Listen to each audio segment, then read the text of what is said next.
klase.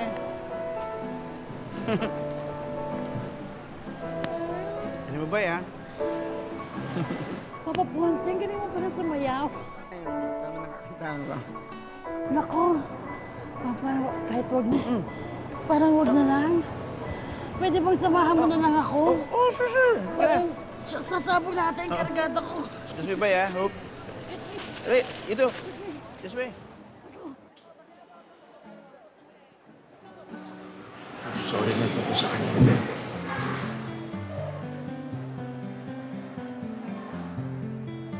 Sorry din. Sorry kung napagsalitaan kita ng hindi maganda. Ang mahal naman eh.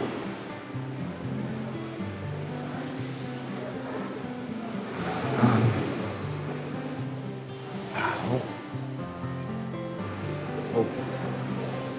Nakikiusap sana ako. Baka pwede mo pa ako bigyan ng konting pagkakataon tungkol sa farm. Para lang... Okay lang yun kasi kayo pa rin naman ang may finals eh. Sorry kasi nadala lang talaga ako sa pressure kay ate. Kaya yun. Sa'yo ko na ibunto. Pasensya na talaga.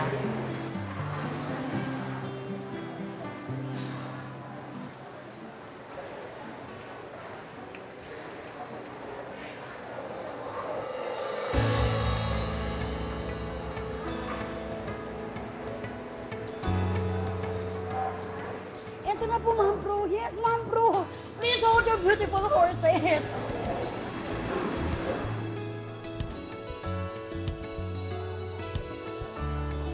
So po, malapit na po.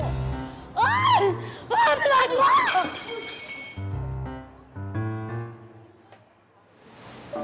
Hope! Ay, Ma'am Bro. Hope! Nakalis na po si Hope eh. Ang bilis nga po parang langaw. Hope! Ma'am Bro. Ma'am, naku, choppy na po. Choppy na po, Ma'am Bro. Judith! Hope! Hope! Hope, teka, sandali. Usap tayo. Ponce, wag na. Sige na, pag-usap tayo at least para wala tayong problema. Pag-uusapan natin, that was nothing, di ba? Ako rin naman nagulat eh. Sige na. Wala tayong pag-uusapan. Talaga ba't parang galit ka? Hindi ako galit, inaantok lang ako. Naantok. Pero sungit-sungit. Ha? Bakit mo kasi ginawa yun? Ako? Hindi ba tayo yun? Di sana kung hindi mo gusto, may ginawa ka. Ba't di ka pumalag? Ha? Kapal talaga ng mukha mo. For your information, nagpunta ako dito para bilhin ang farm ninyo. Yun lang! Bakit ikaw? May iba ka bang balak?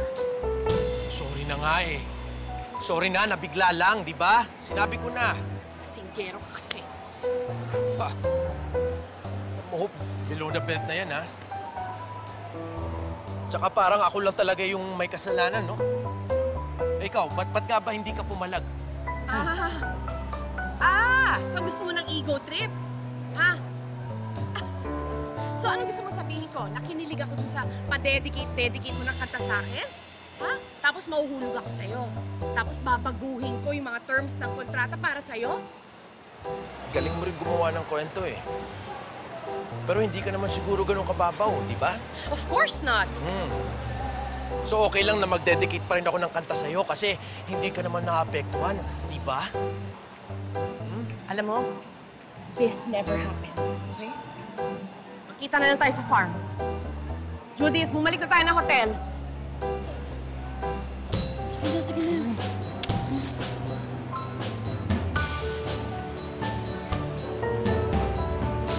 Bye.